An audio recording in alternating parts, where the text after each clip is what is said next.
الذين ينقضون عهد الله من بعد ميثاقه ويقطعون ما أمر الله به أن يوصل ويفسدون في الأرض أولئك هم الخاسرون আল্লাহ পাক রব্বুল ইজ্জত বলছেন আল্লাযীনা ইয়ানকুযুনা আহদাল্লাহ, যারা আল্লাহ পাক রব্বুল ইজ্জতের কাছে দেওয়া ওয়াদা ভঙ্গ করে। আল্লাহ এখানে প্রথমেই বলছেন আল্লাযীনা ইয়ানকুযুনা, যারা ভঙ্গ করে, আহদাল্লাহি, আল্লাহ তাআলার কাছে দেওয়া ওয়াদা, মিন বাদি মিসাকিহি, আল্লাহর কাছে দেওয়ার পরে।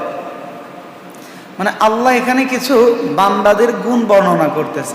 দেখেন সামনে কি বলে, আমরা তারপরে তাফসিরে যাই।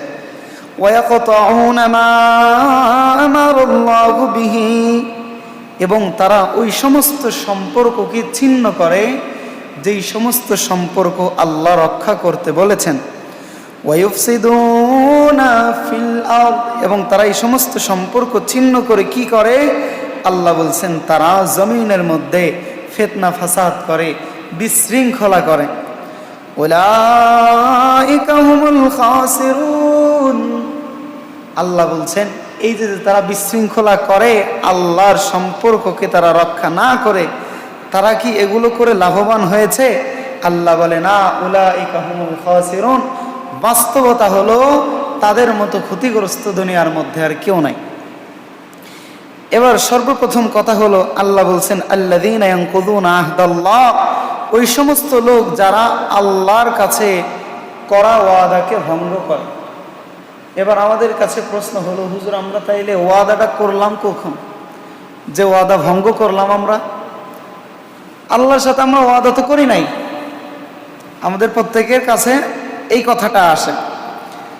আল্লাহ পাক রব্বুল ইজ্জত তাদেরকে বলেন কোরআনে কারীমের 9 নম্বর পারা 12 নম্বর পৃষ্ঠা 2 নম্বর লাইন সূরাতুল আরাফ আয়াত নম্বর 172। আল্লাহ পাক রব্বুল ইজ্জত বলেন ওয়াইদ আখাযা রাব্বুকা মিন বানি আদম মিন যুহুরিহিম যুররিয়াতাহুম وأشهدهم على أنفسهم ألست بربكم قالوا بلى شهدنا أن تقولوا يوم القيامة إنا كنا عن هذا غافلين। আল্লাহ পাক রব্বুল ইজ্জত বলছেন স্মরণ করো ওই মুহূর্তের কথা, ওয়াইদ আখাযা রাব্বুকা, যখন তোমাদের রব তোমাদের থেকে গ্রহণ করেছিল ওয়াদা মিন বানি আদম, আদম সন্তান থেকে কি করেছিলেন? আমরা যখন আলমে আরওয়াহের মধ্যে ছিলাম, রূহের জগতে ছিলাম, আল্লাহ পাক রব্বুল ইজ্জত তখন আমাদের সম্মুখে এসে আমাদেরকে বলেছিলেন আলাস্তু বিরাব্বিকুম, ও বান্দা বলো বলো আমি কি তোমাদের রব না? আমি কি তোমাদের পালনকর্তা নই? আমি কি তোমাদের সৃষ্টিকর্তা না? আমি কি তোমাদের রিজিক দাতা না? আল্লাহ পাক যখন আমাদের কাছে এসে আলমে আরওয়াহের মধ্যে এই প্রশ্নগুলো করেছিলেন, আল্লাহ পাক রব্বুল ইজ্জত বলেন সেদিন নামাজি সেও বলেছিল হ্যাঁ আল্লাহ তুমি আমাদের রব। সেদিন বেনামাজিও বলেছিল আল্লাহ তুমি আমাদের রব। সেদিন সুদ খাই যে সেও বলেছিল আল্লাহ তুমি আমাদের রব। সেদিন হালাল উপার্জন করে যে সেও বলেছিল আয় আল্লাহ তুমি আমাদের রব। আল্লাহ বলে আমি যখন তোমাদের প্রত্যেকের কাছে বলেছিলাম আলাস্তু বিরাব্বিকুম, ও বান্দা আমি কি তোমাদের রব নই? আল্লাহ বলেন সেদিন প্রতিটা বান্দা তোমরা আমি আল্লাহর কাছে ওয়াদা করে আসছিলাম হ্যাঁ আল্লাহ তুমি আমাদের রব, তুমি আমাদের সব। আল্লাহ বলে ওয়াদা কিন্তু এখনের না, ওয়াদা কিন্তু আরো অনেক আগের ওয়াদা। ওয়াদা কিন্তু জমিনের ওয়াদা না, ওয়াদা হলো আলমে আরওয়াহের ওয়াদা, যেখানে তোমরা প্রত্যেকেই ওয়াদাবদ্ধ হয়েছিলে যে আমি তোমাদের রব। এবং আমি সেদিন তোমাদেরকে বলেছিলাম, এই ওয়াদা কি তোমরা দুনিয়ার মধ্যে গিয়ে পূরণ করে আসতে পারবা, নাকি তোমরা গাফিল হিসাবে কিয়ামতের ময়দানে উঠবা? আল্লাহ পাক এই ওয়াদা দিয়ে আমাদেরকে পাঠাই দিয়েছেন। যারা আজকে বেপরদায় চলে, যারা আজকে বিপথে চলে, যারা আজকে বিধর্মী, প্রত্যেকেই আল্লাহর দরবারে ওয়াদা দিয়ে আসছিল, আল্লাহ তুমি আমাদের রব, তুমি আমাদের সব। প্রতিটা বান্দায় আমরা ওয়াদা দিয়ে আসছিলাম, আয় আল্লাহ আপনি আমাদের রব। আল্লাহ সূরাতুল বাকারার 27 নম্বর আয়াতে ওই ওয়াদা রক্ষা করার কথা বলতেছেন, আল্লাযীনা ইয়ানকুযুনা আহদাল্লাহ মিন বাদি মিসাকিহি। ওই সমস্ত লোক যারা আল্লাহর কাছে ওয়াদা দিয়ে আসার পরে ওয়াদা ভঙ্গ করে, ওয়ায়াকতাউনা মা আমারাল্লাহু বিহি আইয়ুসালা, এবং আমি আল্লাহ পাক রব্বুল ইজ্জত তাদেরকে যেই সমস্ত সম্পর্ক, যেই সমস্ত মুহূর্তগুলো আমি রক্ষা করতে বলেছিলাম, সেই সম্পর্কগুলো তারা রক্ষা করে না। এবার আল্লাহ তাআলা আমাদেরকে কোন সম্পর্ক রক্ষা করার কথা বলেছিল? আল্লাহ পাক রব্বুল ইজ্জত আমাদেরকে বলেছিলেন, আতিউল্লাহ ওয়া আতিউর রাসূল ওয়া উলিল আমরি মিনকুম। আল্লাহ বলেছিলেন, জমিনের মধ্যে যাইবা, খবরদার আমার সাথে তোমরা সম্পর্ক ছিন্ন কইরো না। আল্লাহ সম্পর্ক রাখতে বলেছেন কার সাথে? আল্লাহর সাথে। আল্লাহ সম্পর্ক রাখতে বলেছেন কোরআনের সাথে। আল্লাহ সম্পর্ক রাখতে বলেছেন রাসূলুল্লাহর সাথে। আল্লাহ সম্পর্ক রাখতে বলেছেন ইসলামের সাথে। আল্লাহ সম্পর্ক রাখতে বলেছেন কোরআনের সাথে। আল্লাহ সম্পর্ক রাখতে বলেছিলেন হালালের সাথে। আল্লাহ সম্পর্ক রাখতে বলেছিলেন পর্দার সাথে। আল্লাহ আমাদেরকে সম্পর্ক রাখতে বলেছিলেন হালাল জিনিসের সাথে। আমরা দুনিয়ার মধ্যে আইসা আল্লাহর এই সম্পর্ক ছিন্ন করছি কি করছি না? আল্লাহ যে বলছিল যে বান্দা আমি তোমাদেরকে যেই সম্পর্ক রক্ষা করার কথা বলেছি তোমরা সেই সম্পর্ক ছিন্ন কইরো না। আর আল্লাহ বলে জমিনের মধ্যে যায়া একদল বান্দা দুনিয়া পায়া আমার সাথে কৃত ওয়াদা ভঙ্গ করে। আমি যেই সম্পর্কগুলো রক্ষা করার কথা বলেছি তারা এই সম্পর্কগুলো ছিন্ন করে। আমরা কয়জন নবীর সাথে সম্পর্কটা রাখতে পারছি? আমরা কতজন মুসলমান? বাদ বাকি হিন্দু, বৌদ্ধ, চাকমুক, শিখ, বিধর্মী তাদের কথা বাদ, আমরা কতজন মুসলমান নবীর সাথে সম্পর্কটাকে বজায় রাখতে পারছি? আমরা কতজন মুসলমান কোরআনের সাথে সম্পর্কটাকে অটুট আর বিচ্ছিন্ন রেখেছি? আমরা কতজন মুসলমান হালালের সাথে 100% সম্পর্ক রেখেছি? আমরা কতজন মুসলমান পর্দার সাথে সম্পর্কটাকে অটুট রেখেছি? বস্তুত খোঁজ নিতে গেলে এই আয়াতের মধ্যে আমি আপনি ঢুকে যাই। আমরা আল্লাহর কাছে যে ওয়াদা করে রেখেছি সেই ওয়াদা আমরা ভঙ্গ করেছি। শুধু তাই না, আল্লাহ আমাদেরকে যেই সম্পর্কগুলো রক্ষা করতে বলেছেন আমরা দুনিয়া পায়া সেই সমস্ত সম্পর্কগুলো ভুলে গিয়েছি। জিজ্ঞাসা করে বলবে, হ্যাঁ আমরা তো রাসূলুল্লাহর সাথে সম্পর্ক ছিন্ন করি নাই, রাসূলের সাথে সম্পর্ক তো ছিন্ন করি নাই। যার মুখে দাঁড়িয়ে নাই সেও বলবে, না আমরা তো রাসূলুল্লাহকে ভালোবাসি, আমরা সম্পর্ক ছিন্ন করি নাই। বলবে না? তারাও বলবে আমরা রাসূলুল্লাহকে ভালোবাসি। যেই কোরআনের একটা বিধান মানে না এই লোকটাও বলবে আমি তো কোরআনকে ভালোবাসি। তারা ভালোবাসে কতক্ষণ? তাদের স্বার্থের ভিতরে থাকে যতক্ষণ। স্বার্থ যখন হাসিল হয় না তখন তারা কোরআনও মানে না। স্বার্থ যখন হাসিল হয় না তখন তারা ইসলামও মানে না। স্বার্থ যখন হাসিল হয় না তারা নবী মুহাম্মদুর রাসূলুল্লাহকেও মানে না। স্বার্থে যখন আঘাত লাগে তখন তারা কোরআন বলনেওয়ালা মাওলানা মুফতি আর ইমাম সাহেবকেও মানে না। স্বার্থে যতক্ষণ আসো এই সার্কেলের ভিতরে আছে তো ইসলাম মানে, সার্কেলের বাইরে যখন যায় ওয়ায়াকতাউনা মা আমারাল্লাহু বিহি আইয়ুসালা, আল্লাহ এই সম্পর্ক রাখতে বলেছে কি বলে নাই, তারা সেই দিকে তাকায় না।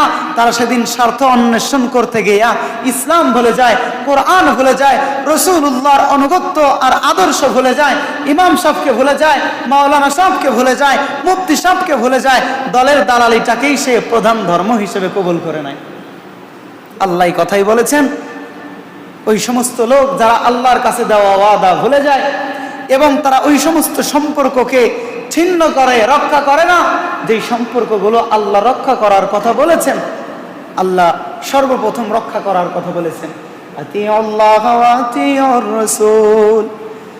বান্দা জমিনের মধ্যে সর্বপ্রথম আমার হাবিব নবী মুহাম্মদুর রাসূলুল্লাহর অনুসরণ তোমরা করো। আল্লাহ সব চাইতে বেশি সম্পর্ক রাখতে বলছেন নবী মুহাম্মদুর রাসূলুল্লাহর সাথে। এবার বলেন, আমরা কি নবী মুহাম্মদুর রাসূলুল্লাহর সাথে যথাযথ সম্পর্কটাকে রাখতে পারছি? যদি রাখতে পারতাম, সমাজের মধ্যে আরে 90% মুসলমানের দেশ, অন্তত 100-র মধ্যে 90 জনের মুখে আমরা দাঁড়িয়ে দেখতে পাইতাম। অন্তত 100 জনের মধ্যে 100 জন না হোক 90 জন তার পরিবারকে পর্দার মধ্যে রাখতো। তখন আমরা বুঝতাম, হ্যাঁ, তারা নবী মুহাম্মদুর রাসূলুল্লাহকে ভালোবাসছে। যখন আমরা দেখতাম 90 জন মুসলমান হালাল পথে উপার্জন করছে, সুদ নাই, ঘুষ নাই, বেপরদা নাই, তখন আমরা বুঝতাম আল্লাহ যে বলেছেন ওয়ায়াকতাউনা মা আমারাল্লাহু বিহি আইয়ুসালা, তারা নবীর সাথে সম্পর্ক ছিন্ন করে না, হালালের সাথে সম্পর্ক ছিন্ন করে না। তখন আমরা বুঝতাম এই আয়াত আমাদের পক্ষে, আমাদের বিপক্ষে না। এখন আমরাও সুন্নাত মানি, কখন মানি জানেন? যখন দেখি যে এইটার দ্বারা আমার স্বার্থ হাসিল করা যায়। আমি একদিন দাওয়াতে গিয়েছি, তো যথারীতি দাওয়াতের শুরুতে যেই সমস্ত খাবারগুলো পরিবেশন করা হয় সেগুলো খাবার দেওয়া হয়েছে। তো খাওয়ার পরে যখন খাবারের পরে মিষ্টান্নের সিরিয়াল আসে, তো মিষ্টান্ন আসার পরে আমি বললাম যে মিষ্টি খাবো না, পরে যথার্থ খাওয়া হয়ে গিয়েছে, মিষ্টি এখন খাবো না। তো পাশ থেকে একজন বলল, আপনারা হুজুররাই যদি মিষ্টি না খান, মিষ্টি খাওয়া তো নবীজির সুন্নাত, আপনারাই যদি পালন না করেন কেমন হয়? লোকটা এলাকার মেহমান ছিল, তাই উত্তর দেয়নি। সম্মানের খাতিরে তারা সেদিন ছাইরে দিছি। যখন তার এই কথাটা শোনার জন্য তার মুখের দিকে তাকায় এলাম, মুখটা দেখলাম, মুখে মুছও নাই, দাড়িও নাই, বেডা না বেডি চিনার কোনো উপায় নাই।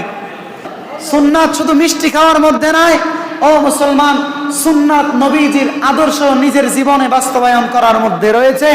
সুন্নাত শুধু মিষ্টি খাওয়ার মধ্যে রয় নাই, সুন্নাত জালেমের বিরুদ্ধে বজ্রকণ্ঠে আওয়াজ তোলার মধ্যে রয়েছে। সুন্নাত শুধু মিষ্টি খাওয়ার মধ্যে নাই, নিজের শরীরটা, নিজের জীবনটা, নিজের পরিবারটা, নিজের দেশটা নবী মুহাম্মদুর রাসূলুল্লাহর মতো মদিনার আদর্শে সাজানোর মধ্যেও সুন্নাত রয়েছে। সুন্নাত শুধু খুঁজি কোনটা? মিষ্টি খাওয়া, কারণ ওইটার দ্বারা তো আমার স্বার্থ হাসিল হয়। মূলত সুন্নাত ওইটার মধ্যে নাই। সুন্নাত তো নবী শিখায় দিয়েছেন। আরে যেই নবী মিষ্টি খাওয়ার সুন্নাত বলছেন, ওই নবী নিজে 27টা যুদ্ধে অংশগ্রহণ করে দেখায় দিয়েছেন। এই স্বার্থন্বেষণকারী মুসলমান হয় না, ইসলামের বিপক্ষে যখন জালেম কথা বলবে, ইসলামের বিপক্ষে যখন মুনাফিক কথা বলবে, তো তার বিপক্ষে অস্ত্র ধরার মধ্যেও নবী মুহাম্মদুর রাসূলুল্লাহর সুন্নাত রয়েছে, ঠিক কি না? সুন্নাত নয় শুধু দাওয়াতের মেহমান, সুন্নাত নয় শুধু খাওয়া শেষে মধুপান, আরো কিছু সুন্নাত আছে তুমি জানো কি? জানলেও জীবনে কখনো তা মানো কি? আরো কিছু সুন্নাত আছে তুমি জানো কি? জানলেও জীবনে কখনো তা মানো কি? সুন্নাত নয় শুধু নির্জনে ধ্যানে যাওয়া, আর সুন্নাত হলো পাথরের আঘাত খাওয়া। ওই সুন্নাতটাকে আমরা ভুলে গেছি যে নবী ইসলামের প্রচার প্রসার করতে গিয়ে উহুদের ময়দানে গিয়ে নিজের দান্দান মোবারক শহীদ করেছেন। নবী 27টা যুদ্ধে গিয়ে নিজের শরীর থেকে পবিত্র রক্ত জমিনের মধ্যে ঝরায়া দিয়া আমাদের সামনে এই আদর্শ উপস্থাপন করে রেখেছেন যে ইসলামের বিপক্ষে যে যাবে তার বিপক্ষে শরীরের এক ফোঁটা রক্ত থাকা পর্যন্ত আপোষ চলবে না, তার দালালিও চলবে না, তার বিপক্ষে দাঁড়াইতে হবে। আল্লাহ বলছেন এই সম্পর্ক তারা ছিন্ন করে। প্রথমে আল্লাহ বলেছেন ইয়ানকুযুনা আহদাল্লাহ, আল্লাহর সাথে যে ওয়াদা তারা করে আসছে সেটাও ভঙ্গ করে, এবং আল্লাহ যেই সম্পর্কগুলো অটুট রাখতে বলছেন, ছিন্ন করার কথা বলেন নাই, সেই সম্পর্কগুলো তারা ছিন্ন করে।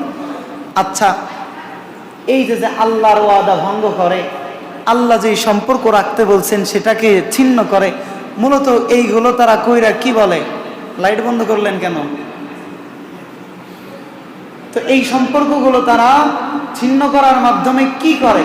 আল্লাহ তাআলা বলছেন ওয়ায়ুফসিদুনা ফিল আরদ, মূলত তারা আল্লাহর ওয়াদা ভঙ্গ করার মাধ্যমে জমিনের মধ্যে ফিতনা, ফাসাদ আর বিশৃঙ্খলা সৃষ্টি করে।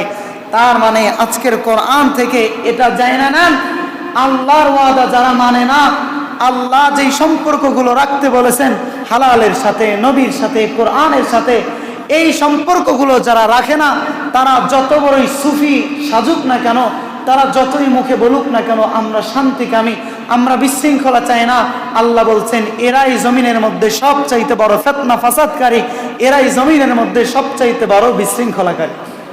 এদের সামনে যখন গিয়ে বলবেন আল্লাহর বিরুদ্ধে তোমরা বিধান রচিত করার মাধ্যমে আল্লাহর বিরুদ্ধে যায় তোমরা কি লাভ করো বলো না, তখন তারা বলবে আরে তোমরা বুঝো না, আমরা তো জমিনের মধ্যে শান্তি শৃঙ্খলা বজায় রাখার জন্য এই কাজগুলো করতেছি। আমরা সুদ ভিত্তিক ব্যবসা বাণিজ্য কেন চালু করেছি? যাতে করে এটার মাধ্যমে মানুষ সুখ ও সমৃদ্ধির জীবন উদযাপন করতে পারে। আরে বেপরদা কেন চালু করছিস? বলে এটার মাধ্যমে আমাদের মহিলারা তাদের অধিকার, ন্যায্য অধিকারগুলো পাবে। পর্দায় থাকলে, ঘরের ভিতর থাকলে তারা তো তাদের ন্যায্য অধিকার পাবে না, তাদেরকে তাদের অধিকার থেকে বঞ্চিত করা হবে। আচ্ছা বলেন, এটার মাধ্যমে তারা জমিনের মধ্যে শান্তি ছড়াইছে নাকি অশান্তি ছড়াইছে? আল্লাহ যখন এই কথাগুলো বলছে আর আমরা যখন এই কথাগুলো বলি তখন তাদের গায়ে লেগে যায়। তখন তারা এই মুহূর্তে বলে, ওই যে আগেই বললাম না, ইসলাম তারা কদ্দুর মানে যদ্দুর তাদের নিজের স্বার্থ হাসিল হয়। যখন তাদের স্বার্থে গিয়ে হানা পড়ে তখন তারা বলে আরে হুজুরের এত কথা তো আর ভালো লাগে না, হুজুর তো একটু বেশি বকবক করে, হুজুর তো একটু বেশি বকবক করে, এই হুজুর মনে হয় আমাদের দলের বিরোধিতা করে, এই হুজুর মনে হয় হেফাজত করে। আর চুপ থাকা যাবে না, মহল্লার যুবকদেরকে লারা দিয়ে বেড়ায়, এই হুজুরের বিপক্ষে কিন্তু মজুমদার বাজারে মিটিং মিছিল করা লাগবে, এই হুজুরের বিপক্ষে কিন্তু আমাদের কিছু বলা লাগবে। এত স্বার্থ দেওয়া যায় না, একবার আমাদের 14 গোষ্ঠীর কবর দিয়া দিচ্ছে। এই যখন তারা এই ফিতনা ফাসাদ গুলো করে, আবার তারা বলে আরে আমাদের চাইতে বড় ধোয়া তুলসী পাতা আর আছে নাকি? কোরআনে কারীমের দ্বিতীয় নম্বর, কোরআনে কারীমের সর্ববৃহৎ সূরা সূরাতুল বাকারার 2 নম্বর পৃষ্ঠা 8-9 নম্বর লাইনে আল্লাহ তাআলা বলছেন وَإِذَا قِيلَ لَهُمْ لَا تُفْسِدُوا فِي الْأَرْضِ قَالُوا إِنَّمَا نَحْنُ مُصْلِحُونَ। যখন এই বিশৃঙ্খলাকারীদেরকে বলা হয় এই ভাই এই বিশৃঙ্খলা জমিনের মধ্যে কেন সৃষ্টি করো, গ্যাঞ্জাম কেন লাগাও, সুদ কেন চালু করো, বেপরদা কেন চালু করো, আল্লাহর বিধানের বিপক্ষে কেন তোমরা বিধান রচয়িতা করো, তখন তারা বলে ইন্নামা নাহনু মুসলিহুন, তোমাদের মনে হয় কোথাও ভুল হয়েছে, আমরা বিশৃঙ্খলা চাই না, আমরা শান্তি চাই, আমরা শৃঙ্খলা চাই। আল্লাহ বলেন এরা মূলত বিশৃঙ্খলাই চায়, উলাইকা হুমুল কাফিরুন, এরা কাফের, এরা বিশৃঙ্খলাকারী, ওরা ইয়াশউরুন, কিন্তু এরা বিশৃঙ্খলা করতে করতে ওইটারই শৃঙ্খলা মনে করে, বিশৃঙ্খলা মনে করে না। এই বিশৃঙ্খলা কইতে গেলে তখন আর হুজুর ভালো না। নবী মুহাম্মদুর রাসূলুল্লাহ মক্কার জমিনে সবার কাছেই প্রিয় পাত্র, সবার কাছেই আল আমিন, সবার কাছেই বিশ্বস্ত। যখন তাদের বিশৃঙ্খলার কথা বলল, এই নারীরা তোমাদের মা, নারীরা তোমাদের বোন, তোমাদের উৎপত্তি নারীর মাধ্যমে, তো নারীদের ন্যায্য অধিকারের নামে তোমরা নারীদেরকে উলঙ্গ করে সমাজের মধ্যে কেন ছাড়ো? নারীদের ন্যায্য অধিকারটুকু কেন তোমরা দাও না? তোমরা ইসলামের পথে আসো, তোমরা কোরআনের পথে আসো। আচ্ছা, হাশিমি গোত্র, মানাফ গোত্র, কুসাই গোত্র, আচ্ছা আমি যদি তোমাদেরকে একটা খবর দেই যে এই উহুদ পাহাড়ের পিছনে বিশাল এক সৈন্য দল তোমাদের উপর আক্রমণের অপেক্ষা করছে, তোমরা কি আমার এই কথা বিশ্বাস করবা? তখন দলীয় বেদলীয় নবী মুহাম্মদুর রাসূলুল্লাহর গোষ্ঠীর, অন্য গোষ্ঠীর সমস্ত মানুষ, কুরাইশ হোক, আব্দে মানাফ হোক, আব্দে কুসাই হোক, সমস্ত গোত্রের মানুষেরা সেদিন নবী মুহাম্মদুর রাসূলুল্লাহকে বলেছিল, ভাতিজা, ভাগিনা, এই ছোট ভাই, সবাই তার সম্পর্কের জের ধরে বলেছিল, আজ পর্যন্ত তোমাকে আমরা মিথ্যা কথা বলতে শুনি নাই, আজ পর্যন্ত তোমার মতো সত্যবাদী বালক আমরা মক্কার জমিনে খুঁজে পাই নাই, এমনকি আমরা তোমার গোত্রের সাথে যুদ্ধ করেছি দিনভর, কুরাইশদের সাথে যুদ্ধ করেছি, আর আমাদের ঘর দূরে বিধায় আমাদের অস্ত্র সরঞ্জামগুলো তুমি মুহাম্মদুর রাসূলুল্লাহর কাছে আমানত রাখছি, দিনভরে তোমাদের বিপক্ষে কাইজে করছি, আর সন্ধ্যাবেলায় তোমার কাছে কাইজের ওই অস্ত্রগুলো জমা রাখছি। তাইলে বুঝো তুমি কত বড় আল আমিন, কত বড় বিশ্বস্ত। তো নবীকে যখন সবাই এভাবে বিশ্বাসী বইলা সম্বোধন করলো, নবী এবার বলতেছে, তাইলে শোনো, আমি তোমাদেরকে সত্য কথা ছাড়া কোনোদিন বলি নাই, আজকেও বলবো না। তাইলে শোনো, আজকের আমার সত্য কথা হলো, তোমরা যদি মুক্তি পেতে চাও, তোমরা যদি ক্ষতিগ্রস্ত জাতি থেকে বাঁচতে চাও, তাহলে তোমরা আমার সাথে সুর মিলায় বলো, লা ইলাহা ইল্লাল্লাহু মুহাম্মাদুর রাসূলুল্লাহ। তোমরা আর লাত, মানাতের, উজ্জা এই দেবতাগুলোর পূজা কইরো না, তোমরা একমাত্র আল্লাহর গোলাম হয়ে যাও, দুনিয়ার মানুষের দাসত্ব থেকে নিজেদের শৃঙ্খল ভঙ্গ করো, একমাত্র আল্লাহকে নিজের রব হিসেবে কবুল করে নাও, তুফলিহু, তোমরা দুনিয়ায়ও সফল কাম হবা, আখিরাতেও সফল কাম হবা। তো এই কথা যখন গেল আবু জাহেলের কানে, উতবা সাহেবার কানে, আবু লাহাবের কানে, তো নবীর মুখের এই হক কথাগুলো শুনে সর্বপ্রথম বিরোধিতা নবীর বাইরের গোষ্ঠীর কেউ করে নাই, নবীর পর মানুষ কেউ করে নাই। নবীর আপন চাচা আবু লাহাব নবীর দিকে আঙ্গুলি তুইলা বলেছিল, তাব্বাল্লাকা ইয়া মুহাম্মদ আলিহাতা জামাতানা, এই মুহাম্মদ তোর হাতগুলো ধ্বংস হোক, এই জন্যই নাকি তুই আমাদেরকে একত্রিত করছিস। নাউজুবিল্লাহ, ধ্বংস হওয়ার কথা বলছেন কার হাতকে? নবী মুহাম্মদুর রাসূলুল্লাহকে হক কথা বলার কারণে বলতেছেন, মুহাম্মদ তুই ধ্বংস হ, এই জন্যই আমাদেরকে একত্রিত করছিস। আল্লাহ পাক রব্বুল ইজ্জত সাথে সাথে জিবরিল আমিনকে পাঠায়া দিয়া আবু জাহেলের কথার জবাব দিয়েছেন। হক কথা বলার কারণে নবী মুহাম্মদুর রাসূলুল্লাহর হাত যুগল ধ্বংস হবে না। তাব্বাত ইয়াদা আবি লাহাবি ওয়া তাব, হক কথা বলার কারণে নবীর দিকে যে হাত তুই উঁচা করছিস, নবীর দিকে যে হাত তুই তুলছিস, ওই হাত ধ্বংস। তোর ওই হাত তোলার জন্য তোর অপর হাত যেইটা সাপোর্ট করছে, আচ্ছা ইশারা যখন দেয়, ধমক যখন দেয়, তখন মানুষকে দুই হাত দিয়ে দেয়, এক হাত দিয়ে দেয় না? আচ্ছা তাই আল্লাহ তাআলা দুই হাতের কথা কেন বললো? আল্লাহ দুই হাতের কথা এই জন্যই বললো, আরে এক হাত যখন ওঠায় তো অন্য হাত একটু নয়রা নয়রা ওই হাতরে সাপোর্ট করে। আল্লাহ ইবনে মাসউদ রাহিমাহুল্লাহ তাআলা তাফসীর করেছেন, এই আয়াত 1000 বছর পরে জমিনের ইমানদারের মধ্যে থাকবে, আর ওই জামানায় এই আবু লাহাবের পক্ষপাতিত্ব করার জন্য কিছু দালাল জমিনের মধ্যে থাকবে, যারা সরাসরি এইভাবে আঙুল তুলবে না, কিন্তু ওই বাম হাতের মতো একটু ইশারা দিয়া এই কথাটাকে শক্তিশালী আর মজবুত করবে। আল্লাহ বললেন, তোর ওই এক হাত ধ্বংস না, 1500 বছর পূর্বে পরে যায়া কোরআনের কথা বলার কারণে মসজিদের ইমামের বিরুদ্ধে যেই জালেম আবু জাহেলের, আবু লাহাবের যেই দোসররা আঙুল তুলবে, ওরাও ধ্বংস। নবী শুইনা রাখেন, তাব্বাত ইয়াদা আবি লাহাবি ওয়া তাব, নবীর বিরুদ্ধে হাত উঠাবে, ওই হাত ধ্বংস। ধ্বংসটা কেমন হয়েছে মুসলমান? আবু লাহাবের হাতে এমন এক রোগ হয়েছে, বিশ্বরা বলে না জল বসন্ত, আর জল বসন্ত হইলা তো সাইরা যায়, কিন্তু ওর জল বসন্তের মাধ্যমে এমন গোটা শরীরের মধ্যে উঠছে যে ওই গোটাগুলো আস্তে আস্তে ফাইটা পচা শুরু করছে। পচায় এমন দুর্গন্ধ হইছে, আরে যেই সম্পদের অধিপতির লোভে, যেই সম্পদের বাহাদুরি করে, যেই সন্তানাদির বাহাদুরি করে নবীর বিরুদ্ধে আঙুল তুলছে, ওই সন্তানগুলো হাফসি কিছু গোলাম দিয়ে ওরে এলাকা থেকে বাইরে ফেলাই দিয়েছে। এই গন্ধ তো সহ্য করা যায় না। আল্লাহ বলছেন, যেই সন্তানের বাহাদুরি করছিস তুই, লোকজনের বাহাদুরি করছিস, ওই লোকগুলো দিয়ে তোরে আমি সাইজ করবো। দুনিয়ার জালেমরা ভুলেই গেছিল, তারা ভাবছিল সবকিছুই তো আমাদের পক্ষে, অথচ আল্লাহর কথা তারা ভুলে গিয়েছে। আল্লাহ বলছেন, ওদাম্মির দিয়ারাহুম, এ জালেম, নমরুদকে আমি সাইজ করছি নবী ইব্রাহিমের মাধ্যমে নাই, নমরুদের লোক দ্বারাই নমরুদের জুতা দিয়ে বাইরে বাইরে আমি মারছি। ফিরাউনরে আমি সাইজ করছি, নবী মুসারে একটা লাঠিও ধরা লাগে নাই, মুসার ৭০,০০০ বাহিনীর একটা লাঠিও ধরা লাগে নাই। ফিরাউনরে আমি ওর দলবল সহ ওদেরকে দিয়েই ওদেরকে ধ্বংস করছি।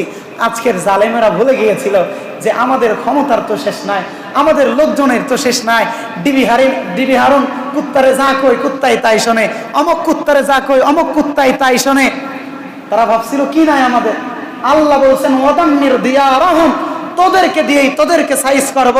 আজকের 2024 আইসা এই তাফসীর এতদিন বুঝি নাই, 24 আইসা 5ই আগস্টে আল্লাহ আমাদেরকে সামনে সামনে দেখায় দিয়েছেন আল্লাহ তাদেরকে দিয়ে তাদেরকে কিভাবে ধ্বংস করে, তাদেরকে দিয়ে তাদেরকে কিভাবে ধ্বংস করে। আল্লাহ তাআলা সূরা আবুল আহাব রাইখা দিয়েছেন। আচ্ছা, কত কাফের ছিল? ফিরাউনের নামে একটা সূরা আছে, নমরুদের নামে একটা সূরা আছে, আবু জাহেলের নামে একটা সূরা আছে। কারো নামে সূরা নাই, শুধুমাত্র আবু লাহাবের নামে সূরা আছে। কেন? আরে পরমানুষে কবে এইটা সাধারণ মানা যায়? যখন এইখান থেকে হক কথাগুলো বলি, অন্য মসজিদের মুসল্লিরা এটা নিয়ে সমালোচনা করে না, আপন মুসল্লিরাই সমালোচনাটা করে। আর আল্লাহ এই জিনিসটারে দেখতে পারে না। আরে আবুল আহাব, তুই তো মুহাম্মাদের আপন চাচা, তুই কেন ভেটো দিবি? তুই আরো পক্ষপাতিত্ব করবি? তুই ভেটো দিছিস, বিনিময়ে তোর নাম এমন হাইলাইট আমি করে দিয়েছি। আবুল আহাব ইসলামের বিপক্ষে 1500 না 1000 কোটি বছর পরে যে হাত তুলবে, সে অন্তত একবার আবুল আহাবটা সূরা পইরা তারপর দেখবে। সে যেন দেখে নবীর বিরুদ্ধে হাত উঠাইলে তার পরিণাম কি হয়, নবীর বিরুদ্ধে হাত উঠাইলে কি পরিণাম হয়। আচ্ছা, এই হক কথা বলার কারণে আবু লাহাবের মতো কিছু দুষ্কৃতী, আবু লাহাবের সঙ্গপাঙ্গ আমাদের বিপক্ষে হাত উঠায় না? অন্যান্য আসমানের উপরের কথা বলেন, তারা সুবহানাল্লাহ জোরে জোরে বলবে। কবরের ওয়াজ করেন, তারা জোরে জোরে সুবহানাল্লাহ বলবে। কিন্তু জমিনের উপরের অন্যায় অবিচার নিয়ে যখন কথা বলবো, এই হুজুর ভালো না, এই হুজুর মৌলভী, এই হুজুর জঙ্গিবাদী, এই হুজুর উস্কানিমূলক বক্তৃতা দেয়, এমন লোক আমাদের সমাজের মধ্যে আছে না নাই? সত্যের পক্ষে গান গাই বলে আমি বিদ্রোহী, সত্যের পথে ডাকি বলে আমি বিপ্লবী, কোরআনের কথা বলি তাই বলে আমাকে মৌলবাদী, জিহাদের কথা বলি তাই বলে আমাকে জঙ্গিবাদী। আমি বিদ্রোহী বিপ্লবী, মৌলবাদী কেন জঙ্গিবাদী? বিদ্রোহী বিপ্লবী মৌলবাদী কেন জঙ্গিবাদী? জন্মের পরে কানে আজান কি দেয়নি, তুমি মৌলবাদী ছাড়া হওনি। যারা এই মৌলবী মৌলবী বইলা গালি দেয়, আরে তাদের কাছে জিজ্ঞাসা করেন, জন্মের পরে কি কানে আজান হয় নাই? যদি বলে কানে আজান কোনো মৌলবী দেয় নাই, আমার বাবা দেশে, আরে তোর বাবা তোর কানে সেই দিন সব চাইতে বড় মৌলবাদী কথা বলেছিল। মৌলবাদী যারা মূলবাদী, মূল নিয়ে যারা ধরে থাকে, আর মূলে হলো আমার আল্লাহ, আর জন্মের পরে ওই মূল বাক্য বান্দার কানে বলা হয় আল্লাহু আকবার, আল্লাহু আকবার। তো মৌলবাদী বইলা যদি ইমাম সাহেবরে গালি দেন, আরে এই খারাপ লোকটা তো সর্বপ্রথম তোর কানে আজান দিছে, তো বুঝলাম কানে আজান দেয় নাই। জন্মের পরে কানে আজান কি দেয়নি, তুমি মৌলবাদী ছাড়া হওনি।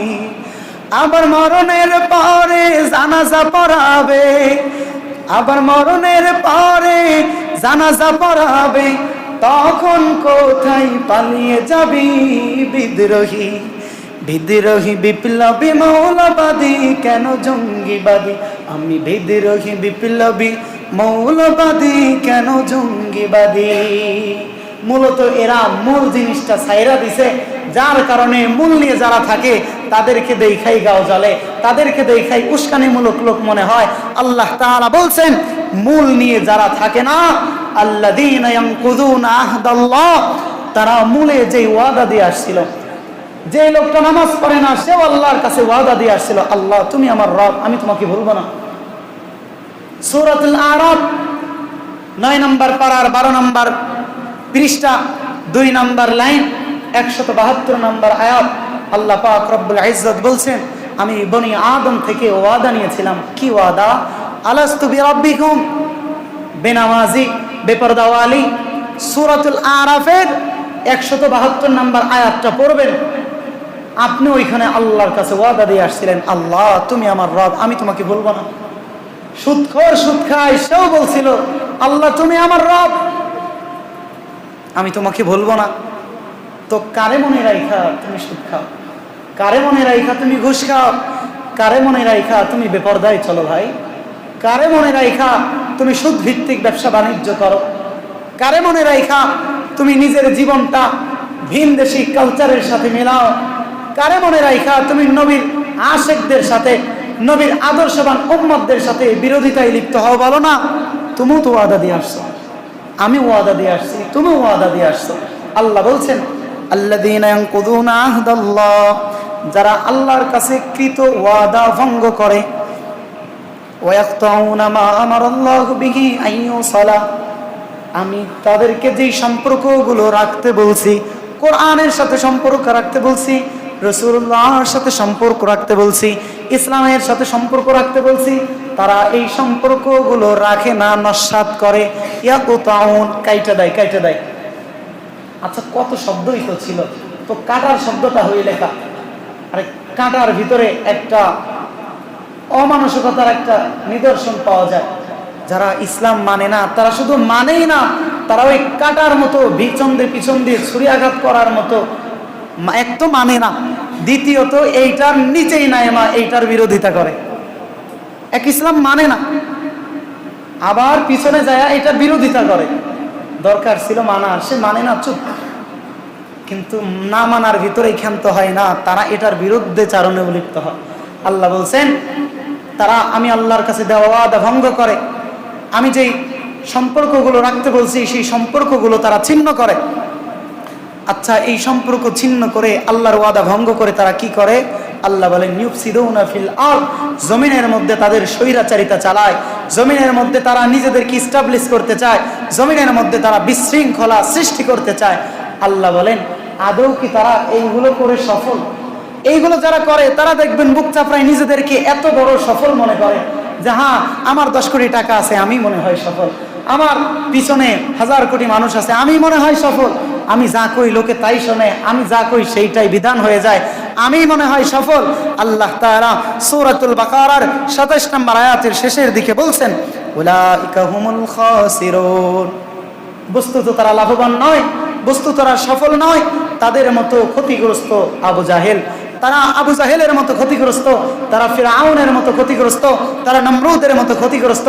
মুসলমান ভাই, আল্লাহর সাথে শত্রুতামি কইরা কেউ সফল হতে পারে নাই, না দুনিয়া কাউকে শক্তিশালী করছে, না দুনিয়া কাউকে শক্তিশালী করবে। ক্ষমতা এপিঠ যারা দেখছে, ওপিঠও তারা আজকে দেখে ফেলছে। তারা বুঝেছে এই দুনিয়া সামান্য জনগণের হাত থেকেই বাঁচাইতে পারে না, আল্লাহর ফেরেশতাদের হাত থেকে কেমনে বাঁচাবে বলেন না? সব কিছু শেষ, এবার পলা, সব কিছু শেষ, এবার পলা। আল্লাহর কাছে গিয়ে কি করবেন? দুনিয়ার মানুষের প্রশ্নবিদ্ধ হওয়া থেকেই যারা পলাইছে, বলেন না ভাই, কোরআনের এই কথাগুলো কতটুক সত্য হলো আর কতটুক মিথ্যা হলো? সেদিন কই পালাবেন? আল্লাহ বলছেন, সেদিন পালানোর কোনো জায়গা না। সেদিন প্রত্যেকেই বলবে আইনাল মাফার, আইনাল মাফার। সূরাতুল কিয়ামার 5 নম্বর 6 নম্বর লাইন আল্লাহ বলছেন, সেদিন প্রত্যেকের জবানে একটা আওয়াজ থাকবে, একটা তো নাফসি নাফসি, আর প্রত্যেকেই বলবে আইনাল মাফার, আইনাল মাফার, কই পালাবো, কই পালাবো। দেখেন না, কিছু হইলে পালাপালি ধুম লেগে যায়, তো তারাও সেদিন বলবে কই পালাবো, দুনিয়ায় তো এইখান থেকে ওইখানে পালাইছে, বাইচে গেছে, আজকে কই পালাবো? আল্লাহ পাক রব্বুল ইজ্জত বললেন, কাল্লা লা ওয়াজা, আজকে পালানোর কোনো জায়গা নাই। ইলা রাব্বিকা ইয়াউমাইযিনিল মুস্তাকার, পালানোর একটাই জায়গা, মালিকের শাস্তির ঘর জাহান্নাম। আমরা জাহান্নামে যাইতে চাই না, এবং আমরা চাই না যে আমাদের কোনো ভাই জাহান্নামে যাক। বিশ্বাস করেন, আপনাদের জন্য আমাদের হৃদয়ে রক্তক্ষরণ হয়, বিশ্বাস করেন আপনাদের জন্য আমাদের হৃদয়ে ভালোবাসার অভাব নাই, বিশ্বাস করেন আমরা আমাদের পরিবারের লোকগুলোকেও যেভাবে ভালোবাসি আপনাদেরকেও সেভাবে ভালোবাসি। আল্লাহি কসম করে আমরা বলতে পারি আমরা আপনাদেরকে শত্রু মনে করি না। আর আমরা যদি শত্রু মনে করতাম তো আমরা নিজেরা খালি ইসলাম মানতাম, আপনাদেরকে বলতাম যা পারেন তাই করেন, যত পারেন সুদ খান, যত পারেন ঘুষ খান। আমরা জানি এই কথা বললে আমাদের আপনজন আমাদের পর হয়ে যায়, তারপরও বলি কারণ আল্লাহ বলছেন এর বাইরে সফলতা নাই, এর বাইরে জান্নাত নাই, এর বাইরে আগুন ছাড়া অন্য কোনো রাস্তা নাই। আল্লাহ তাআলা আমাদেরকে এই সমস্ত জাহান্নামী কর্মকাণ্ড থেকে হেফাজত করো। আল্লাহ আমাদের প্রতিটা ভাইকে ইসলামের বুঝ দিয়া দিক। আল্লাহ আমাদের প্রতিটা ভাইকে 5 ওয়াক্ত নামাজি বানায় দিক। আল্লাহ আমাদের যুবকগুলোকে যেভাবে জায়গা উঠছে দেশের জন্য, ইসলামের জন্য, এভাবে জাগার তৌফিক দান করুন।